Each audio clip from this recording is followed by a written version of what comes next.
정치의 순기능은 사라지고 부작용만 커지면서 공동체의 현안과 미래를 여야가 머리를 맞대고 논의하는 모습 찾아보기 힘들어졌습니다. 저출생이나 연금개혁 같은 국가적 현안은 뒷전이고 권력 투쟁에만 몰두하는 한국 정치를 개혁하기 위해 과연 해법이 무엇인지 민정희 기자가 취재했습니다. 대표 연임에 도전한 이재명 후보는 먹고 사는 문제를 전면에 내세웠습니다.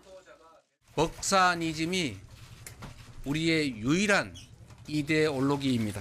성장의 회복, 지속 성장이 곧 민생이자 먹사니즘의 핵심입니다. 당내 반발에도 종합부동산세 재검토나 금융투자세 유예 같은 기존 민주당 정책과는 결이 다른 안을 내놨습니다. 국민의힘은 즉각 논의에 착수하자고 호응했습니다. 국민의힘은 민생 법안을 처리하기 위한 것이라면 당장 오늘이라도 의사일정에 합의할 수 있고 본회의도 개최할 수 있습니다. 하지만 민주당이 여당이 부자 감세가 아니라 전향적인 세수 확보 방안을 제시해야 한다고 조건을 달면서 논의는 중단됐습니다. 21대 국회 막판 팽팽하기만 했던 연금개혁 논의도 작은 접점은 찾았지만 결국 결렬됐습니다. 국민의힘은 여야정 협의체를 구성해 후속 논의를 하자 민주당은 정부가 먼저 안을 내놓고 상임위에서 논의하자 맞서고 있습니다. 민생 국회를 위해 갈 길은 먼데 대치 정국이 앞길을 가로막고 있습니다.